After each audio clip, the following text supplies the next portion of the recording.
Okay, so here's our Robotron 2824 machine, stood in the workshop ready to be sorted out. I want to be playing this game rather than standing around trying to make it work. I want to switch it on, I want to be battling robots and saving the family. I want to be shooting things. I want to be playing in an unconventional manner, and more to the point, I'd really like to see the sticks turn around because I cannot play left-handed, but hey, that's a different fight we'll have another day. So what we're going to have to go at is getting a JROK Williams board into the back of this cab. By the way, this cab is on loan from Ravage, Don Escott of UK Pack. Thank you very much, my friend, for loaning us this, and I'm doing this conversion with his permission. So we had a very good chat about it, and we're both of the same kind of agreement. Let's keep the game playable. Let's actually be able to play the thing.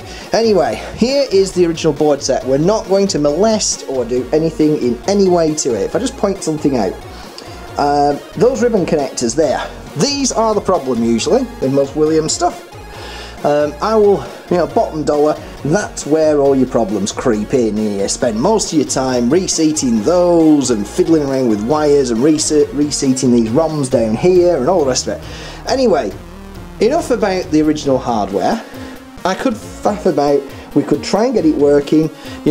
There's a few people, including Rav himself, who have spare board sets, and there's also a few friends of mine who have them, and they've offered to lend them to me, but we want the game playable. We really want to be able to actually play the thing rather than keep faffing about with it. So here's what we're going to do. We are going to fit a multi-Williams board to this. They are jammer, which means making some wiring and interfacing with some wiring. Now how we're going to do this is stupendously simple, and I'm going to show you now. And I'm going to speed the thing up, get it done, and have it playable, and hopefully have it done in the next couple of hours. That's how long I think it's going to take me to do this job. So the first thing you've got to think about is, let's have a look what we've got. We have a monitor up here. This is a Hunter-X 9000, so we have a video connector there we need to interface to. Power will stay the same. We have a necessity for power input.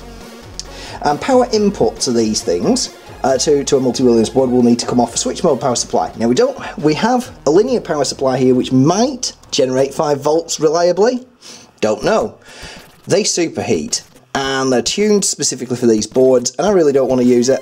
Why put a new piece of hardware through an old piece of linear power supply? There's nothing wrong with old linear power supplies, it's just that they're getting old and they can be sometimes a bit fraught with problems to maintain. Anyway, again, enough about them, we're waffling on. So we're going to augment this cabinet and we're going to disconnect some things, but we're not going to hack any wiring to do this. We're going to change some stuff very, very simply. So the first thing I've been looking at is, how do I get a 240 volt common power supply after the isolation switch for the switch mode? Aha! That's fairly straightforward, I've just discovered. So the monitor, Hunter-X 9000s have, and sorry about the colour balance keep going up and down, I'll see if I can change that in a second. Let me see, here we go. That should be a lot better. There we go. So the 9000s have this one power cable here which has 4 wires. 2 of them come off the isolation transformer, which is there, and 2 of them, which are used for the degauss coil, which I've talked about in other videos, come from a 240 volt supply. Now fortunately they've been inserted here into this machine, so reason goes that I can just add in to that power there. This is after the switch because the monitor doesn't come on, so I'm going to test that obviously, that theory in a second. So if I basically put a switcher on this wall here and the multi-Williams and then make a jammer loom that has video out on it, which goes like that. I've got a spare cable for a Hunter-X, that's no problem at all. I can soon extend a cable up to there. And then the only other thing I need to care about is the control panel. So what we're going to do with that is, I've had a look inside it, and these control panels, if I can get this connector apart one-handed, which it doesn't look like, so pop you down there for a second. Here we go. These control panels, or this particular one, uses this style of connector. Now, don't ask me for its name, it's a miniature amp connector. It's one of the, it's not a KK series, I don't think. It's known as an 0306 2152, and its other half, the female, is an 0306 1152. So I've bought some of those and the pins for it and sockets, All I'm going to do is basically go from jammers, controls pin out, which all I need is your player 1 and 2 start, and then your 2 joysticks there, and that'll do it. That's all I need. Now, if somebody said something about the coin door, I can always add that on after if I feel like I need to.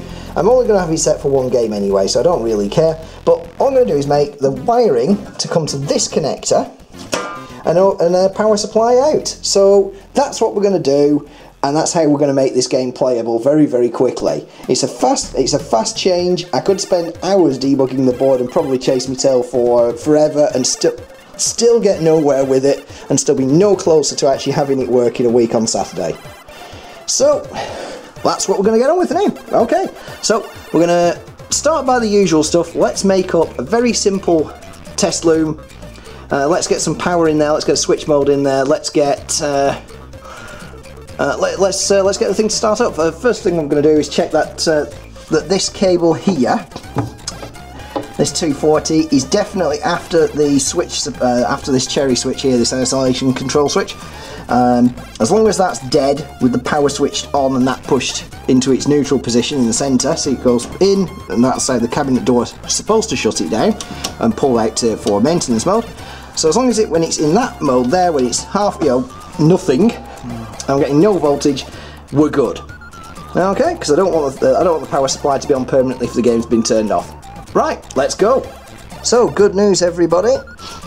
Voltage is 0 with the power plug plugged in at the wall, and the switch and the isolation switch in the neutral position. So what we're going to do is point the thing there, and I'm going to pull the switch out, and that should now go to 251 exactly. Alright, well that's what we get around here. So kill it off and we all can proceed. And that's a switch mode power supply now mounted in the side of the cab.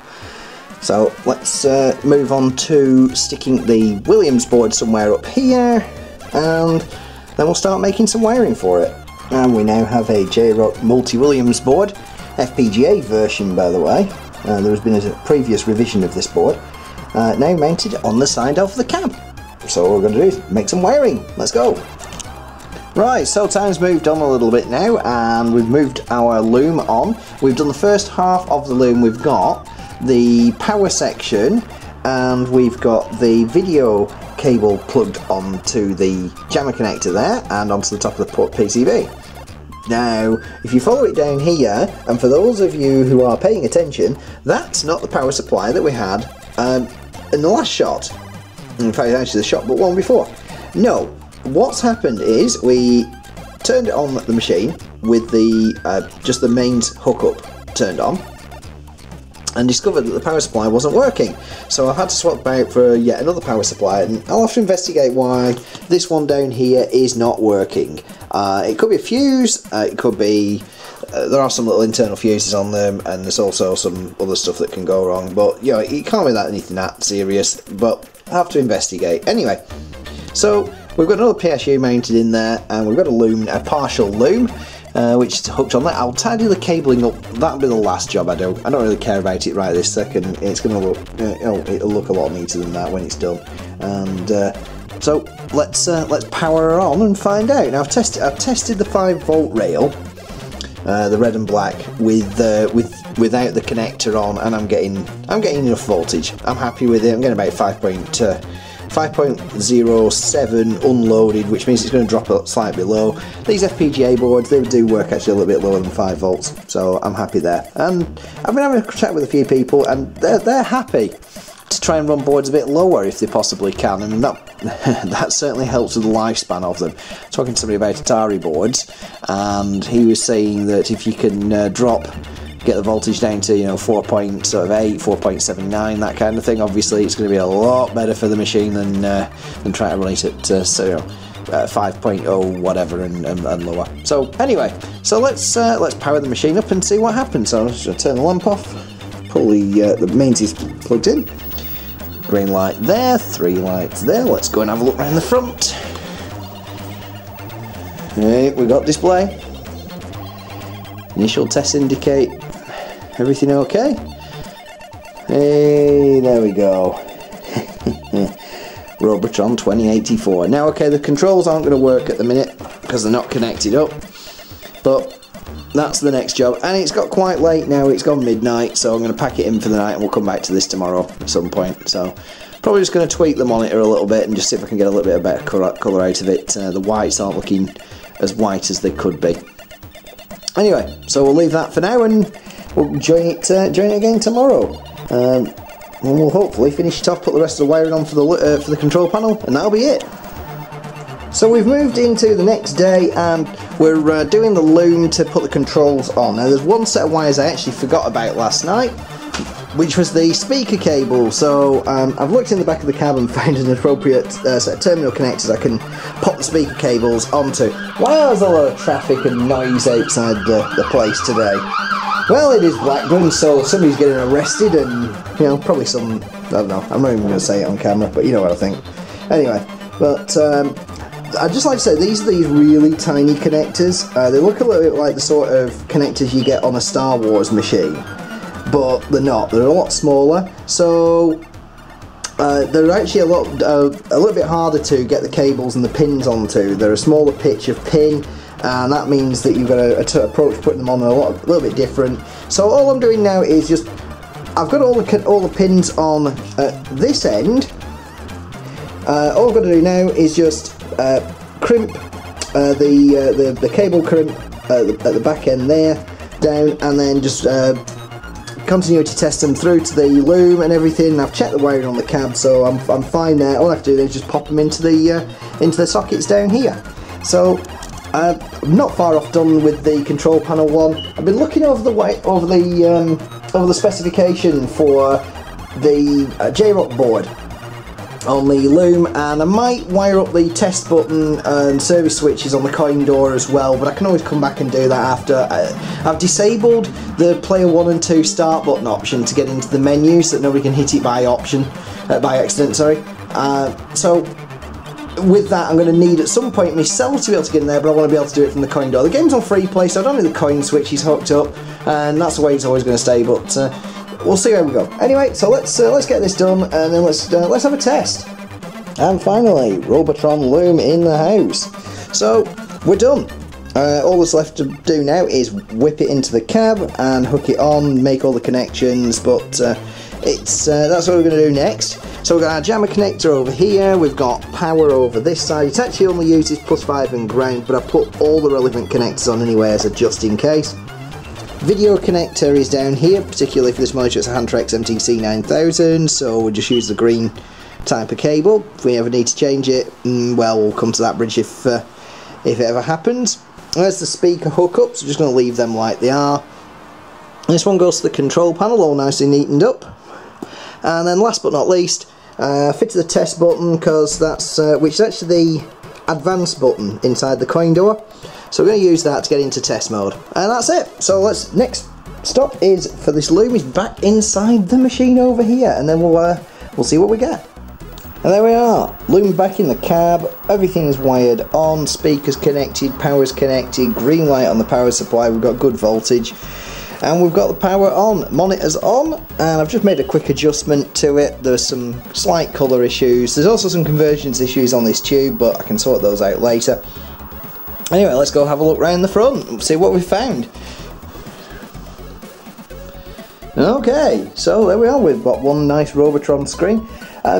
Control panel has microswitch joysticks. I've got some Leaf ones on the windowsill which are going to be going into it just to see what they feel like. Must be a hell of a lot better than playing it on these. I was playing it on a friend of mine's cab the other day.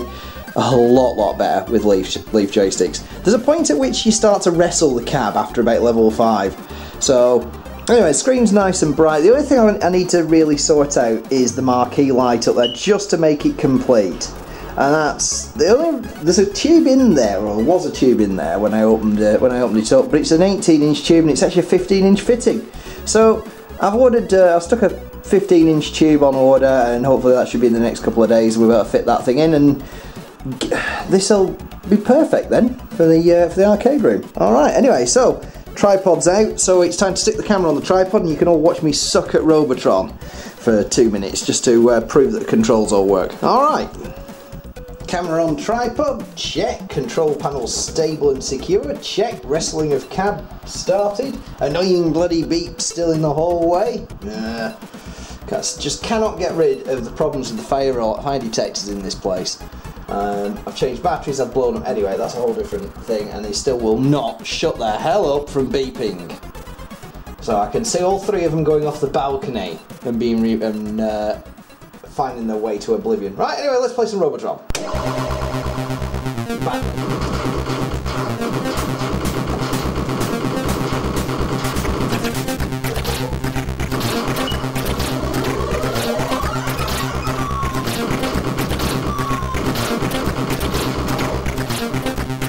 I guess so.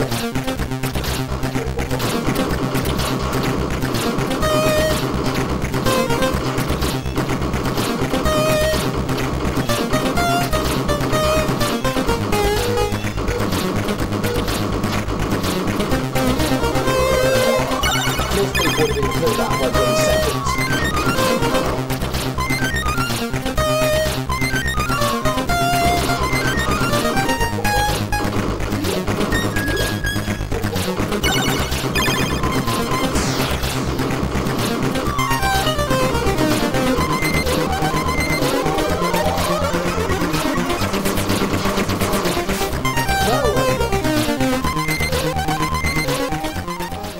I'm not even going to insult it with my initials. I really suck at this game, but it's so fun to play. Even the tone at the end of the high score table thing tells you that you suck. Alright, anyway, so the game's set on free play, and we've been all through the test menu and everything. So anyway, that's it. That about wraps it up for this fast fix of an arcade game, getting Robotron 2084 to work for the arcade.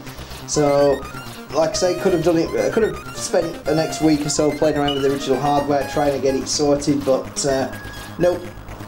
Let's just get the game playable. So there's a nice multi-Williams board in there now, and it's going to be super reliable. And all I need to do is just adjust this monitor and make it really sharp. So okay. Anyway, that's it. That's enough from me. Do subscribe to the channel if you like the videos, and if you want to see some more, you get a notification in your inbox. And do check us out on Facebook, facebook.com/Retro Games Party. Our Twitter feed as well. You can find all the details on the website. So anyway, till the next video, see you later.